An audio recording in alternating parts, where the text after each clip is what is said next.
सकाळ उठून ग मुका पाईला गाईचा, मुका पाईला गाईचा, माझ्या अंगणात झाड तुळसा बाईचा ग बाई. वा, याला तर म्हणतात खरं जीवन. जीवनात केवढाही संघर्ष आला ना तरी त्याच्याशी हसून सामना करायचा, हसून राहायचं, हे आज आपण शिकणार आहोत आमच्या सावळे मामांकडून. राम राम मित्रांनो, स्वागत आहे आपला सगळ्यांचा एका नवीन व्हिडिओमध्ये. तर आज मी रानामध्ये चालू आहे. आमचे गावरान गायक सावळे मामा खूप प्रेमळ आणि भावनिक माणसं आहेत ते. तर मित्रांनो, आज खरी संस्कृती आणि खरी जुनी परंपरा आपली जागी होणार आहे. त्यांच्याशी मारलेल्या गप्पा, जुन्या आठवणी आणि जुनी गाणी, गायींच्या मागं म्हणायची, कुठं लग्नात म्हणायची, एकदम भारी भारी गाणी म्हणायची. चला मित्रांनो, आज प्रत्यक्ष भेटू आपण त्यांनी. आता रानात जात असताना अनेक शेळ्यांचं कळप, ते गायक भेटतात. गणपती बाबा, तू किती शेळ्या आधी? लहान मोठी एकी शेळ आहेत बा, हिची एक बकरा. बकरा काही सगळा लहान मोठा. तरी वर्षाला किती कमाई होते शेळ्यांची? तरी 80-90 जाते. 80-90 म्हणजे काय कर ना, फिरल्याचा फायदा भेटतो आहे का नाही? भरपूरच लांब आलो आहे आपण, पण अजूनही आपल्याला त्या सावळे मामांची गुरं काही दिसली नाही. इकडं खाली असतील कुठंतरी झुऱ्यामध्ये. तर मित्रांनो, शेवटी आपल्याला ते सावळे मामांचा गायींचा कळप दिसला आहे. म्हणजे कळप नाही, त्यांच्याकडं जास्त गाय नाही, 7-8च गाय आधी. चला आता ते तिथं थांबलं, सावलीला बसलो तिथं. आपल्याला पहिल्यानंतर ते पण उभं राहिलं तिथं. हो, राम राम. राम राम. काय काम चालू आहे मग? काम काय आता, या गुरा वासरा प्यायची, वळायची. मग आता गुरं असल्यावर मग काही काम करताच येत नाही ना. काय काम करता येत आहे? आणि मग आता बाकी गावता बिवता झाले घेऊन? गवत आहेत ना अजून घ्यायची, काहीच घेतल्यात. आता ह्या असं काही काम चालू ह्या गुरांशिवाय कुठं सुटके का आता? हां हां हां, बरोबर हिंडायच लागता, येडी फिरवायच लागता. बरोबर आहे. कोयता काला हातात राहतो? पैसा हातात असला का होता का म्हणायची वाघ पैशाला पळतोय वाघ ना. म्हणून पैसा हातात घेऊन तर चालतंय. मग आता काही जुनी आठवणी आल्यानंतर थोडा माणसाला जरा दाटून येत आहे का नाही? मग काय बा, जुनं मित्र तुमचं किती तरी मित्र आता तुमच्यात नसतील राहिले ना? हा नाही, बरंच नाही राहिले ना आता. हा, बरोबर. बरंच गेलं मित्र. जाऊ, प्रत्येकाला तीच वाट आहे. तुम्हाला जाणे, मलाही जाणे, सगळे जाणे, नाही का? नाही. तर इकडे एक शेळ्यांवाला आलाय, आमचं चुलतंय गणपती आबा. गणपती आबा, शेळ्या कुठे आहेत? हा द्या, पाणी आणलं होतं ना? पाणी आणलं का? पिशीत काय आहे? पाण्याची बाटली. पाण्याची बाटली लागते काय? हा, राहणार पाणी कुठे भेटत नाही ना, आता पार पाणी आटलं ना. काही वाघ बी नाही भेटत कुठं. आता बरंच झालं नाही बा कुठं. एक बार झालं ते कुठंतरी गाठणं म्हणा. हा झाला होता ना. पण मग नुकसान नाही ना काही. नाही नाही. तर ह्या गाई इथं चरतात आणि त्या गणपती आबाच्या शेळ्या तिकडे आहेत पहा. तर मित्रांनो, जे आमचे सावळे मामा आहेत, अतिशय भावनिक माणूस आणि पहिल्यापासून गायींच्या मागं गाणी म्हणणे हे ते त्यांचा छंद. आणि ते कुठंतरी लगीन जरी असलं तरी लग्नातसुद्धा गाणी म्हणतात. कारण हे पहिल्यापासून त्यांनी असा म्हणजे गर्व वगैरे काही नाही. तर त्यांची गाणीसुद्धा एकदम भारी राहतात, गावठी गाणी. तुम्ही गाणी म्हणायचं ना पहिलं हा मग गायींच्या मागं? गाई म्हणायचो गाणी, गायीच्या मागं कशी करमणूक आपली. हा, मग पाहिजे ना. आणि हा. त्याशिवाय या रानाला मजा नाही, नाही का? मग एखादा गाणं येत आहे का तुम्हाला म्हणून दाखवा ना. गाणं काय आता आवाज गेला बसला पार कसा. हा, बरोबर आहे. पण मग एखादा बाबा करमणूक आपल्या मित्राला ऐकाय भेटलं का? आमची जुनी गायक कसं, जुनी गाय आता बासरी होतं म्हणायचं, पण तोंडाना सुद्धा गाणी म्हणायची. एखाद 2 कडे होतं म्हणा, जास्त फक्त मी काही जास्त म्हणणार नाही आपल्याली, कारण आता आवाज नाही राहिला आणि पाट्या आहेत का नाही. हा लक्ष्मण बाबाचा बरोबर. हा, म्हणा म्हणा म्हणा. तर म्हणजे काय लावणे का काय? गाणं ते ह्या हा, कंचा लक्ष्मण बाबा ह्या आपला पट्टे केला जा. हा नाही हा कुठे केलं तर ते. हां हां, बरं म्हणा म्हणा, एक म्हणा. चला मित्रांनो, ऐका गाणं. बाहेरच्याच गळी वेळेत. हा, येऊ ना, काय फरक पडत म्हणा. पाण्यामध्ये पाणी ग पाणी मारिता उकळ्या, पाणी मारिता उकळ्या, लक्ष्मण बाबांनी जटा सोडायला मोकळ्या ग बाई, लक्ष्मण बाबांनी जटा सोडायला मोकळ्या ग बाई. पाण्यामध्ये पाणी ग पाणी करी डळमळ, ग पाणी करी डळमळ,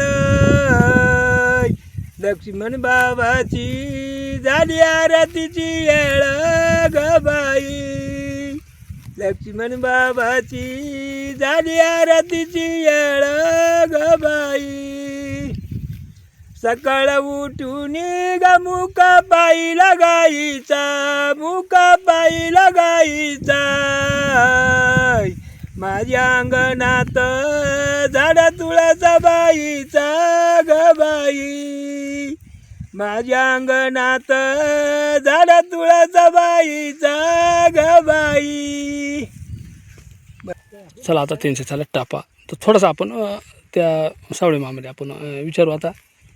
तुमच्या किती गाय आहेत हो एवढ्या आहे? हाय असा सात आधी. 7 आहेत एवढ्या. हा. आणि मग तो बैल गायींसाठी का घरचा आहे बैल? हा गायींसाठीच आहे, हा पण मग आहे आता रोई वापायच लागेल ना. त्या गायींचाच आहे का तो? हा गायींचाच आहे तो. किती वर्ष झालं गाई सांभाळतो तुम्ही या? आता 9-10 वर्ष झालं या. 9-10 वर्ष झालं का? नाही आता आम्हाला काही माहीत नाही बुवा, पण मग तुमच्या आता आम्ही काय सारखं नाही पाहिलं राहते, पण मग तुमच्या अंदाजानुसार 9-10 वर्ष झालं सांभाळतात ना. 10 वर्ष झाली. मग आता या गायींचा जीव चालत आहे का प्रपंच कसा आहे? गायीचा जीव परपंचे म्हैस बीस काही नाही म्हैस दुसरे? नाही, हां गायीचा आधी. हां हां हां. आणि मग आता गायींक समजा आता गायींचं सध्या गाभण आहेत का काही? हा एक लागण झाले, 2 ताने ती, हां आणि या 2 आता लागतील या कालवडी. कालोडी असला हा म्हणजे कालोडी मोठ्याला आहेत ना. हा आता सध्या दूध निघत आहे का? हा निघत आहे कसं 2-3 लिटर. 2-3 लिटर. मग घरीच खातात का काय करतात? हा खवा करतोय ना त्यांचा हो. कसं आहे. मग गायच्या किती खवा कसा निघतोय? खवा म्हणजे समजा गायच्या किती लिटर दुधाला 1 किलो खवा पडतोय? 5 लिटर दुधाला. आणि म्हशीच्या मच्छी 4 लिटर. म्हणजे म्हशीचा थोडा गट राहते ना. हा आणि एवढ्या गाय पाणी कुठे नेतात तुम्ही? पाणी पार लांब खाली वळाला. वळा नेतात हा. का? जवळ नाही ना एवढं पाणी. जवळ नाही ना पाणी. आणि मग समजा आता एवढ्या गाय आहेत, आता तुम्हाला आता तुमचे काय आता तुम्हाला भरपूर अनुभव आहे, आता वडिलांच्या काळापासूनच गाय असतील ना तुमच्याकडे. हा. मग समजा तर आता पहिल्यापेक्षा आणि आतापेक्षा या गायींमध्ये काय तुम्हाला वाटतं का बा आता का पाळूशी वाटते नाही? आणि पहिल्या म्हणजे तुम्हाला वाटतंय का आता ह्या पाळू नाही म्हणून आता जरा अवघड झालं असं वाटतंय का? आता थकवा जास्त येऊ लागला गायींच्या माग, रान नाही आता. वयमान झालं नाही वैमान का? झाला. ज्यावेळेस माणूस ताटम राहतो त्यावेळेस माणूस कुठे जात आहे नाही का? पुढे जात आहे. आणि गायली चरायला पाण्याची सोय नाही आता. हा बरंच लांब वळायला जायला आता ना. लांब वळायला जायला लागत आता गायींच्या माग हिंडवत नाही आता. हा बरोबर आहे. हा ना. आणि मग तुमच्या गाय आता म्हणजे एवढ्या 7 गायी आहेत, मग त्याच्यातल्या आता तुमच्याकडं तुम्हाला गाई विकायच्या आहेत का काही? हा इकू ना ती अजून 2-4 इकू. म्हणजे असं गाभण विकायच्या आहेत का कशा? गाभा इकू वाटलं तर अशा असतील ताण्यात येते तिली. म्हणजे सध्या दूध देणार आहेत का ते? हा आणि ज्या आता ज्या लागण व्हायला कालोडी आहेत त्या चांगल्या आहेत. ते चांगल्या ते देव. किती कालोडी आहेत तुमच्याकडे? 2-4 कालवडी आधी. 4 कालोडी हा लागण व्हायला. लागण व्हायला. आता ह्या समोरच्या दिसतात या 4 शहरी तुमच्या आहेत ना. हा 4 आमच्या घरात.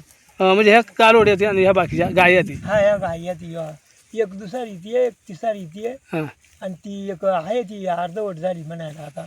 हां ती आपली तोपली आहे मरलं घरीच नाही का? हा बरं आता ह्या ज्या तुमच्या गायी आहेत ती आता किती तशा ते ज्या वापायच्या ज्या जणीला त्या एक दुसरी ती एक तिसरी ती. दुसरी तिसरी. हा तर मग आता दूध एक गाय साधारण वासरू पाजून किती दूध देते? 5 लिटर दूध जास्त देते. 5 लिटर देते का? तुम्ही मोजले ना पूर्ण काढून? म्हणजे 4-5 लिटर वासराला पाजून दूध दिलं आतापर्यंत तुमच्याकडे एक गायना. आणि ह्या ज्या कालोडी आहेत आता ह्या तर काही पहिल्या वर्षात त्याची काय आपण खात्री देऊ शकत नाही नाही का? हा तर मित्रांनो आता सावळे मामा गायी आहेत विकायला, कारण आता त्यांचं म्हणजे वयमान झाल्यामुळं मग थकवा येतोय आणि रान चरायला लांब पाणी जायला लागतं, त्याच्यामुळे त्यांच्याकडे ह्या गायी समोर दिसतात आपली. याच्यातल्या ज्या ताण्या गायी आहेत ज्या दूध देतात किंवा गाभण किंवा ह्या कालोडी ज्या आहेत ना सगळ्या एकदम जातवान गावठी एकदम ओरिजिनल डांगी ह्या गायी तिला विकायची आहे ती. तर मग आता समजा त्या गायी विकणार आहे ते, तर कोणाला जर घ्यायचे असेल तर त्यांचा मोबाईल नंबर आहे आता त्यांच्यासमोर दिसतोय पहा, त्या मोबाईल नंबरवर आपण तिला फोन करा आणि काय किंमत असेल योग्य ती ते सांगतीलच. तरी मी आपल्याला ऐकाय भेटत जाईल किंमत आता मी सांगतो आपल्याला. तर समजा आता ह्या ज्या कालोडी आहेत तुमच्या ह्या एक कालोडीची किंमत तरी तुम्ही काय घेणार? तरी 15-15 हजार रुपये घेऊ ना कालोडीची किंमत. कालोडीची किंमत हा 15-15 हजार. बरं बरं चालेल. 15-15 हजार एक कालोडीची किंमत. कालोडी किती आहेत म्हणल्या? 4 आहे ती. 4. आणि ह्या ज्या गायी आहेत ह्या मोठ्या गायी किती 3 आहेत ना हा बापा? आणि मग त्या गायींची किंमत जनेल गायीला खाली काय गोर आहे का? एकीला कालवडे एकीला गोरे. तरी मग त्या गायीची किंमत काय घेणार? हा मग एक आता 30-30 हजाराला देऊ. आता ती एक गोऱ्यावाली एक तिला 28 हजाराला मागितला होता. हा गोरेवाली. गोरेवाली. हा म्हणजे आता गोऱ्याची किंमत आहेच ना हा. बैल तिच्या खाली. आणि जी गाभण आहे तिची किंमत ती गाभण आहे की तिची किंमत घेऊ आता, तिचा घेऊ 1,000 रुपये. नाही ते तुमच्या म्हणून राहिला बा, आता हा. तुम्ही मालक आहे आणि काय शेवटी आता योग्य गिरायक आलं तर तुम्ही देणारच आहेत. तर अशा पद्धतीने त्यांची किंमत सांगितली. त्यांच्या कालोडी आपल्याला दिसते समोर मित्रांनो. आता मी पुन्हा दाखवत होतो व्हिडिओच्या माध्यमातून. आम्ही पाळणाऱ्यालाच गाय देऊ बुवा. चांगला जो घेत असेल पाळणार, त्या करून व्यवस्थित सांभाळणार त्यालाच देऊ. नाही तर इतर असं कोणी गिरायक येतात ना, हा. केली नाही आम्ही गाय देणार. आता वाढवाडलापासून पाहायला अन्न वाढवाडलापासून गाय पाळायला ती, आणि एक लक्ष्मीची सेवा आहे आणि आणि ती एक सेवा म्हणून बुवा करतोय आम्ही याचा उपयोग. हा पण मग आता ह्या लांबचा तकवा आल्यामुळं मग बुवा आता ह्या देव आहे एक अर्ध्या 2-4 बुवा बरं सावळे मामा, तुम्ही माळकरी येते आणि ते गाय योग्यच गिरायकाला दिल्या पाहिजे ना. गिरायकाला गेल्या पाहिजे, हा, पाळणाऱ्यालाच गेल्या पाहिजे, बरोबर आहे. व्यवस्थित ठिकाणी गेल्या पाहिजे, त्यांची खायची व्यवस्थित सोय झाली पाहिजे. तस कुठंतरी आपल्याला पुण्य काम येतील नाही का. हा पुण्य काम आजपर्यंत आपण एवढं पुण्य कमावलं, मग आणि जर ते अशा काही ठिकाणी जर गेली तर जातात नाही काही अयोग्य ठिकाणी पण, हा मग तर मग ते सगळं पुण्य नष्ट होतील ना हा आपलं. मग पण मग तुम्हाला न माहिती जर गोष्ट पडलं त्याचा काय तुमचा दोष नाही, पण शक्यतो नाही द्यायची अशा नाही का. हा अशा ठिकाणी नाही द्यायच्या बुवा. हौसाना कुणी पाळणार असेल हा. गावठी आहे तरच. हावसाना कोणी पाळणार घेतला असेल ना त्यालाच देव, हा हा नाही तर मग नाही, अशा योग्य ठिकाणी नाही गेलं तर मग नाही द्यायच्या. हा बरोबर आहे. मग होईल काय आपलं हाल व्हायचं ते होतील. मग काय येतं होते लक्ष्मीच्या कृपेनं आपली काही कमी आहे नाही का. त्याच आपल्याला सांभाळतील आपण केली सांभाळू. हा हा बरोबर आहे. तर मित्रांनो, मी आज आमच्या सावळे मामाला भेटलो, अनेक गावरान गायकेली भेटलो. पाठीमागच्या वेळेस एक डोंगरो गेलो त्या गायकेली भेटलो. मामांचा बासरीवादन पण बऱ्याच वेळेस दाखवला. आणि हे मामा गायींच्या मागं गाणी म्हणायचं पहिलं, आता आवाज नाही राहिला, काही गोष्टी बऱ्याचशा गोष्टी आता म्हणजे बंद होत आल्या ती. तर चला आता ह्या सावळे मामाला पण भेटून एकदम छान वाटला. मामा तुम्हाला कसा वाटला? बरा वाटला ना? बरं वाटलं आम्हाला. हा, बऱ्याच दिवसांना कुठंतरी गाठी भेटी हा होते. गाठी भेटी झाल्या. आणि ही गावरान संस्कृती हा. कुठंतरी आमच्या अजूनही आमच्या भागात जपली जाते आहे का नाही? हा मग आता इथून पुढे बुडणार आहे या सगळ्या हा गोष्टी. आता सगळ्या या गोष्टी बुडणार. माणसाला मग. माणुसकी नाही राहिली. माणसाला माणुसकी नाही राहिली. आता कोणी कोणाच्या घरी जात नाही, येत नाही, कोणी कोणाच्या सोबत फिरत नाही, काय नाही. हा, कोणी कोणाला मदत एवढी कोणी करीत मदत नाही. करत नाही एवढी. मागं लय मदती व्हायच्या. मागं मदत मागं जोडीदार आम्ही किती बारी बारी वागलो, किती कुठे संगतीनंच जाणार, कुठे संगतीनंच काम करणार, हा. कुठे कामाला एखाद्या मदत करणार, कुठे असा फिरायला गेलो तरी संगतीत जाणार. पण बरोबर. आता काही लोकांनी जाते आता. बरोबर आहे. पण आता पहिल्यासारखी लोकही नाही राहिली आता. चला, आमच्या व्हिडिओच्या माध्यमातून आपल्या बरेच लांब लांब माणसं आहेत आपली, मुंबई कुठं पुणा नाही का. हा. तर तुम्ही पण दिसणार आहेत. तर ह्या आठवणी तर नाही, माणसाही जागी जिवंत राहणार आहेत आणि ह्या आठवणी पण जिवंत राहणार आहेत मित्रांनो. असो, आज सावळे मामाला भेटून एकदम मस्त वाटला. तर मित्रांनो, हा एक छोटा व्हिडिओ आज आम्ही बनवला.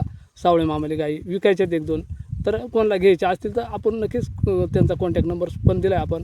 तर नक्कीच मित्रांनो आपण त्यांना कॉन्टॅक्ट करा. आणि त्यांच्याकडे अजूनही पण भरपूर गाणी आहेत, अल्बम गाण्यांचं त्यांच्याजवळ, लग्नाची गाणी काय सगळ्या गोष्टी या जुन्या आठवणी आहेत. असो मित्रांनो, पुन्हा एकदा जय हिंद, जय महाराष्ट्र.